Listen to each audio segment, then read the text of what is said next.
Biostat में हमने mean की बात की थी, लेकिन हमने सैम्पल मीन की बात की थी, ठीक है, जिसको हम लोग इस तरह शो करते हैं, और that is the average of all the values, ठीक है।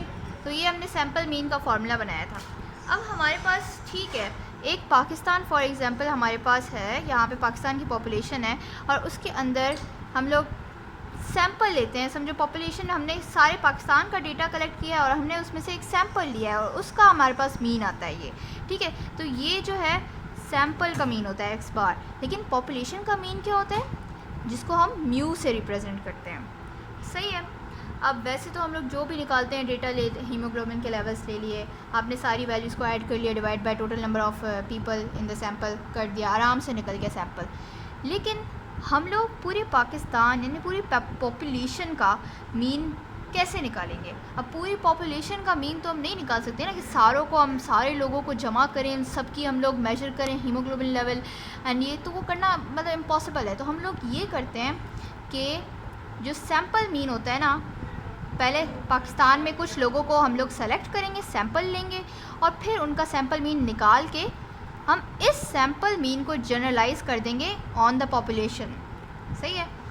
हम इस सैंपल मीन को जनरलाइज कर देंगे ऑन द होल पॉपुलेशन, यानी ये जो आएगा ना, फॉर एग्जांपल ये है हमारे पास 14 मिलीग्राम्स पर डेसीलीटर हीमोग्लोबिन लेवल, तो हम कह देंगे कि सैंपल का क्या हो गया मीन 14 ग्राम्स। लेकिन इसको जब हम जनरलाइज करेंगे ना पॉपुलेशन पे, तो तब हम क्या कहेंगे, that would be equal to 14 plus minus some error. Obviously error तो आएगा ना जब आप इसको इस पे अप्लाई करेंगे। अब ये एरर क्या चीज़ है, ये मैं आपको सिखाती हूँ अभी, ठीक है। प्लस माइनस सम एरर, क्योंकि आगे पीछे थोड़ी गलती हो सकती है, आगे पीछे थोड़े नंबर होंगे उसके। ऑब्वियसली डायरेक्ट ये वाला तो इस पर नहीं अप्लाई कर सकते, पॉपुलेशन मीन में थोड़ा सा डिफरेंस होगा, ठीक है। तो ये इसका फॉर्मूला होता है म्यू का, ये प्लस माइनस सम एरर। अब ये हम पढ़ते हैं ये होता क्या है। अब फॉर एग्जांपल कंसिडर करें, ये हमारे पास पॉपुलेशन है, इसमें सारे जो बंदे हैं ना, सारे बंदे 14 ग्राम्स के हैं। 14 ग्राम्स मतलब उनका हीमोग्लोबिन लेवल है 14, 14, 14, 14 और 14, ठीक है। अब हम अगर इसका सैंपल लेंगे, सैंपल समझो हमने 3 लोगों का ले लिया, हमने सैंपल कलेक्ट कर लिया, हाइपोथेटिकल मैं आपको ये सारा पढ़ा रही हूँ, ठीक है, तो इसलिए मैंने थोड़े से कम बंदे रखे। अच्छा, सैंपल आपने 3 बंदों का ले लिया, और इनका जब आप x बार निकालोगे, सैंपल मीन निकालोगे, तो क्या आएगा, वो 3 दफ़ा 14, ये इसका क्या आ जाएगा 14 ग्राम्स पर डेसीलीटर आ गया। तो हम कह सकते हैं कि जिस कंडीशन में पॉपुलेशन के सारे जो बंदे हैं उनमें स्टैंडर्ड डेविएशन नहीं है, कोई भी स्टैंडर्ड डेविएशन नहीं है, यानी स्प्रेड ऑफ डेटा नहीं हुआ, ये सारे एक ही हैं, सबका एक ही है 14, 14, 14, 14, 14। तो उस केस में क्या होता है कि हमारा मीन जो होता है पॉपुलेशन का mean, that is equal to जो सैंपल का मीन होता है, that is equal to the population mean, ठीक है।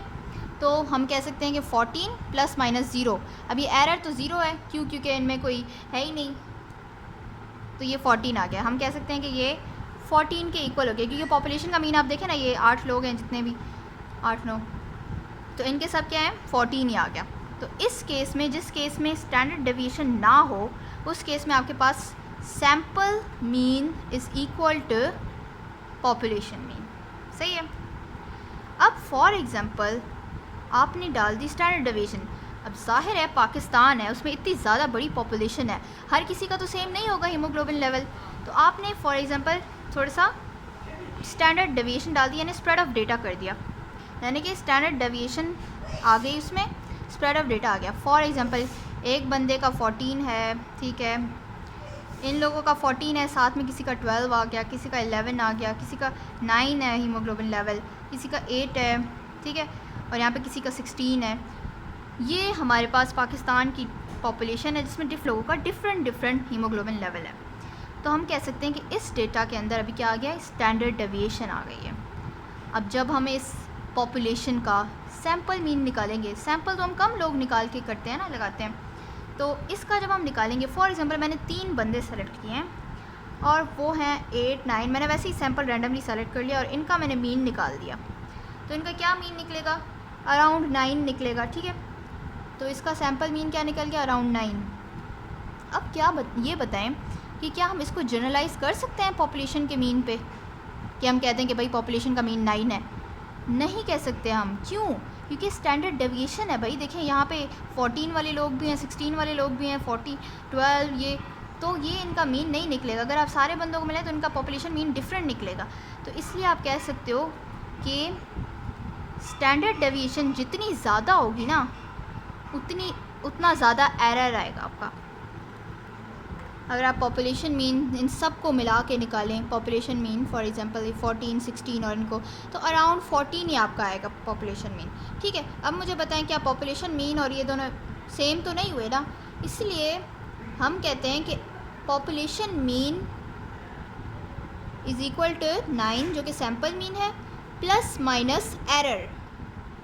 अब वो किस वजह से आया है? एक एरर स्टैंडर्ड डेविएशन की वजह से एरर आ गया एक तो। अब उसको हम ठीक करने के लिए क्या करेंगे? सैंपल का साइज़ बढ़ा देंगे। सैंपल का साइज़ जब हम बढ़ाएंगे तो हम क्या करेंगे? सैंपल का साइज़ हम बढ़ा देंगे।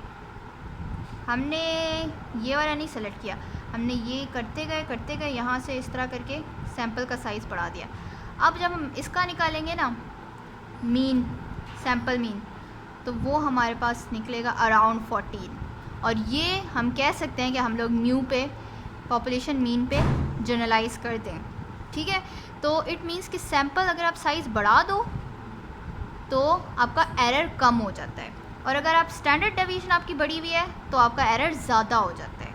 सही है, तो वी कैन से कि जो एरर होता है while generalising sample mean on the population mean, हम क्या कहेंगे? ये जो एरर आ रहा है that is directly proportional to standard deviation. जो हमने पहली एग्जांपल ली थी जिसमें सबके 14 थे, there was no standard deviation, there was no spread of data, तो उस वक्त हमारे पास 0 एरर था। और जैसे ही हमने स्टैंडर्ड डेविएशन डाली है, स्प्रेड ऑफ डेटा आया है, डिफरेंट वैल्यूज़ आई हैं, तो हमारे पास स्टैंडर्ड डेविएशन बढ़ गई थी ना, तो एरर भी बढ़ गया था हमारा। ठीक है, एरर बढ़ गया था। अब और क्या चीज़ है कि अगर इस सैंपल साइज़ हमने बढ़ा दिया ना तो एरर हमारा कम हो गया था। तो अगर हम सैंपल साइज़ छोटा करेंगे, लाइक मैंने सिर्फ इन दोनों को सेलेक्ट किया, तो इनका सैंपल मीन तो बहुत ही डिफरेंट आएगा पॉपुलेशन के मीन के। तो हम कह सकते हैं कि जितना छोटा सैंपल साइज़ होगा उतना एरर ज़्यादा होगा। अब इसमें पॉपुलेशन मीन 8.5 निकलेगा, लेकिन असल में इसमें जो सैंपल मीन है वो 8.5 निकलेगा, लेकिन असल में इतनी बड़ी पॉपुलेशन है उसका 7.5 नहीं है, उसमें 14-16 लोग भी आ रहे हैं, इसका तकरीबन 14 के अराउंड होगा। तो हम कह सकते हैं कि छोटा साइज़ जो है, जितना छोटा सैंपल साइज़ होगा उतना ज़्यादा एरर होगा।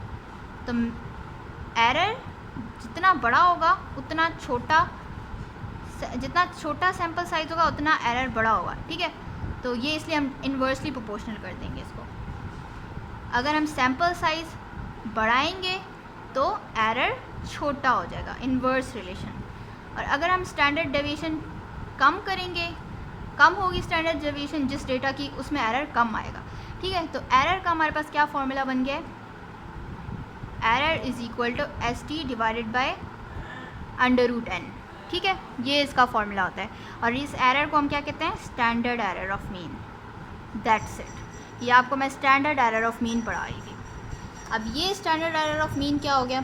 अब आपने क्या करना है कि ये आपने बना दिया। ये एरर किस में आ रहा है? स्टैंडर्ड एरर ऑफ मीन, यानी ऑफ मीन। जो आपने सैंपल मीन निकाला है ना, इसके अंदर ही प्लस माइनस एरर हो सकता है। ठीक है, अच्छा, तो आपने क्या करना है? अभी पॉपुलेशन का मीन निकालना है, is equal to mean, sample mean plus minus error, standard error of mean. ठीक है, जो एरर आ रहा था हमारे पास, और वो एरर क्या है आपके पास? Plus minus ST। जितनी डेविएशन ज़्यादा होगी उतना एरर ज़्यादा होगा, जितनी सैंपल साइज़ छोटी होगी उतना ज़्यादा एरर आएगा। सही है, तो ये आपके पास फॉर्मूला हो गया है किसका? पॉपुलेशन मीन का। ठीक है, अब हम जल्दी से पढ़ लेते हैं कि जो ये हम standard error of mean, population mean निकालते हैं ना, उसके भी कॉन्फिडेंस इंटरवल्स होते हैं। अब पहले आप ये बता दें, समझे, सैंपल मीन हमारे पास 14 आया है और स्टैंडर्ड एरर ऑफ मीन हमारे पास 0.5 आया है। सही है, सैंपल एरर ऑफ मीन आपके पास 1 आया है। ठीक है, तो तो स्टैंडर्ड एरर ऑफ मीन हमारे पास फॉर एग्जांपल 1 आ गया है, ये 14 है, तो मैं कहूँगी कि 14 प्लस माइनस 1 वो क्या होगा 13 to 15। 14 में माइनस 1 किया 13 आया और प्लस 1 किया 15 आया, यानी कि इतनी रेंज है 13 to 15 ग्राम्स पर डेसीलीटर, ये रेंज है आपकी, सही है, पॉपुलेशन मीन की। यानी यू कैन से कि मेरा जो पॉपुलेशन का मीन है ना वो इस रेंज में लाई करता है, 13 to 15 की रेंज में लाई करता है।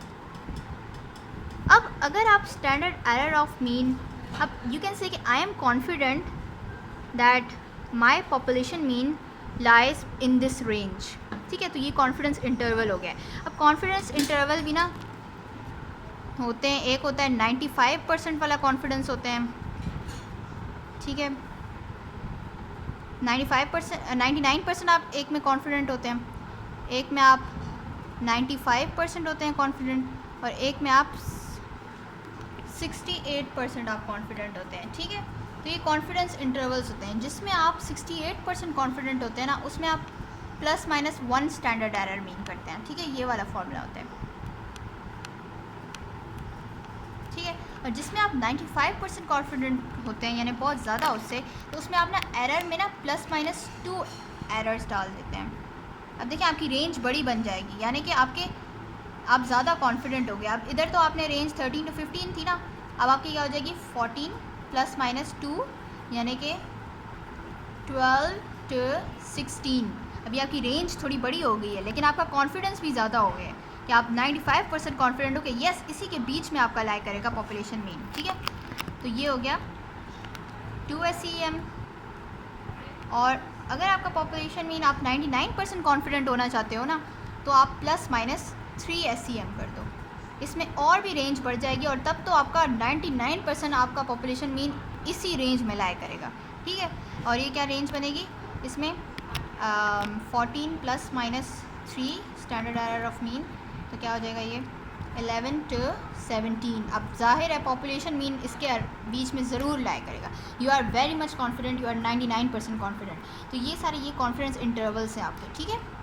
तो ये यहाँ तक होगी पॉपुलेशन मीन को हमने किस तरह फाइंड आउट किया है फ्रॉम दी सैम्पल मीन, ठीक है। इसका क्या फॉर्मूला हमारे पास हो गया, mu is equal to x bar plus minus error, और वो क्या क्या होगा 1 भी हो सकता है, 2 भी हो सकता है, 3 भी हो सकता है, depending about your confidence. 68% confident होंगे इसमें आप होंगे जी 95%, और इसमें आप होंगे 99%।